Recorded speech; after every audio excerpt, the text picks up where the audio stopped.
তো রমজানের মাস বড় বরকতের মাস, এটা 3 ভাগে ভাগ করা। রহমতের 10 দিন, মাগফিরাতের 10 দিন, নাজাতের 10 দিন। এই বরকতের মাস আল্লাহ কেন দিয়েছেন? তাকওয়া অর্জন করার জন্য। তাকওয়া মানে আল্লাহর ভয়। আল্লাহর ভয় মানে কি? বলে আল্লাহর ভয়টা যার অন্তরে থাকবে ওই বান্দার নাম হবে মুত্তাকি। মুত্তাকিনদের জন্য বিনা হিসাবে জান্নাত। আল্লাহর ভয় যার অন্তরে থাকবে ওই বান্দা গুনাহ কখনো করবে না। আল্লাহর ভয় এমন এক দামি সম্পদ, এই ভয়টা অন্তরে জমা করাটা রোজার দ্বারা যেমন সহজ, অন্য আমলের দ্বারা সহজ না।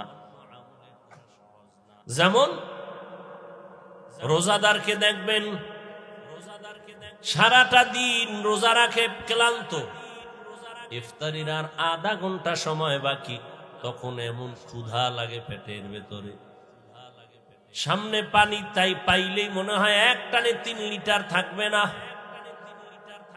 সামনে 10 জনের ইফতারি দেশে 10 প্লেটে, মনে মনে কে তো আমার একারই লাগবে, কি দিল। মনে মনে দোয়া ইনুস পরে 2-1 উঠতে যাইতো, তাহলে 2 প্লেট আমি ভাই। যদি বলা হয় এই রোজাদার, বুঝছি খুব ক্ষুধা, তুমি দরওয়াজা জানালা বন্ধ করে যাও, একটা রুমের মধ্যে ঢুকে তুমি পানি পান করো, একা একা, কেউ দেখবে না, কোন রোজাদার করবে নি। কেন? আল্লাহর ভয়। পানির মধ্যে ডুব দিয়ে গোসল করবে, কিন্তু 1 ঢোক পানিও পান করবে না, এটাই আল্লাহর ভয়। সামনে খানাও রেডি, পেটেও ক্ষুধা, খায় না। খানাটা তো আর হারাম না, এই মুহূর্তে খায় না কেন? আল্লাহর ভয়। এই সাধনাটা বাকি 11 মাস রাখো। রোজার মাসে যেমন সাধনা করছো, ক্ষুধাও আছে, খানাও আছে, খাও না কেন? আল্লাহর আইনে জায়েজ নাই, ঠিক 11 মাস এই আইনটা জারি রাখো।